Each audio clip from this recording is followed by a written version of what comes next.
સુરત શહેર પોલીસ અસામરિક તત્વો સામે એક્શન મોડમાં આવી ગઈ છે અને અલગ અલગ વિસ્તારોમાં રાત્રિના સમયે પોલીસ કોમ્બિંગ કરી રહી છે. કોમ્બિંગ કરવાની નવી ટ્રીક અપનાવી અને કોમ્બિંગ પહેલા પોલીસ દ્વારા અનાઉન્સ કરવામાં આવ્યું છે. જો કોઈ પાસે હથિયાર કે ઘાતક વસ્તુ હોય તો પોલીસ સમય આપે તેમાં જાતે મૂકી જાય. પછી કોઈ કોમ્બિંગ સમયે કોઈના ઘરમાં કે વ્યક્તિ પાસે હથિયાર કે કાંઈ વસ્તુ મળશે તો કાર્યવાહી કરાશે. આમ જહાંગીરપુરા પોલીસ સ્ટેશન દ્વારા પોતાના પોલીસ સ્ટેશનમાં હદ વિસ્તારમાં આવેલા સંવેદનશીલ વિસ્તારમાં કોમ્બિંગ હાથ ધર્યું હતું અને પ્રધાનમંત્રી આવાસ સુમન વંદન ખાતે લોકોએ પોલીસને સહકાર આપતા મોટી સંખ્યામાં હથિયારો સ્વયંભૂ મૂકી ગયા હતા. લાકડાના ફટકા, લોખંડનો સળિયો, રેમ્બો છરી, તલવાર, ચપ્પુ એમ કુલ મળી 43 હથિયાર લોકોએ જમા કરાવ્યા હતા. તો ઉધનાના સચેન વિસ્તારમાં પણ પોલીસે પણ આ જ પ્રમાણે કામગીરી કરી છે.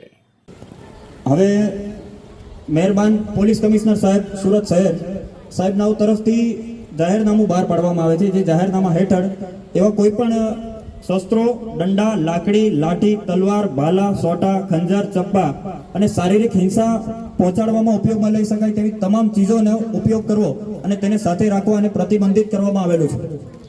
સાંભળ્યું? ફરીથી કહું છું, શસ્ત્રો, દંડા, લાકડી, લાઠી, તલવાર, ભાલા, સોટા, ખંજર, ચપ્પા અને શારીરિક હિંસા પહોંચાડવામાં ઉપયોગમાં લઈ શકાય તેવી તમામ બીજી ચીજો અને પોલીસ કમિશનર સાહેબ સુરત શહેર સાહેબ દ્વારા પ્રતિબંધિત જાહેર કરવામાં આવેલ છે. તો તમામને અહીંયાથી સૂચના આપવામાં આવે છે. અહીંયા બહેનો પણ હાજર છે અને ભાઈઓ પણ હાજર છે. ઘરમાં આપણા રસોડામાં ઉપયોગમાં લઈ શકાય તેવા ચપ્પુઓ સિવાયના તમામ ચપ્પુ, એટલે કે રેમ્બો ચપ્પુ હોય કે છરા હોય, કટારી હોય, એ દરેક તથા દંડા, લાકડી, લાઠી, તલવાર, ભાલા, સોટા, ખંજર અને ધારિયા કે કોઈ પણ એવી ચીજ વસ્તુ કે જેને ગુનામાં કોઈને શારીરિક હિંસા પહોંચાડવા માટે ઉપયોગમાં લઈ શકાય તેવી તમામ વસ્તુઓને તમારે 15 મિનિટમાં, જો પોતાના ઘરમાં તમે રાખેલી હોય તો 15 મિનિટમાં તે તમારે તમામ વસ્તુ અહીંયા લાવીને હાજર કરી દેવાની છે. અને જો તમે હાજર કરી દેશો તો એ બાબતે કોઈ પણ બીજા કાયદાકીય પગલાં નહીં ભરવામાં આવે.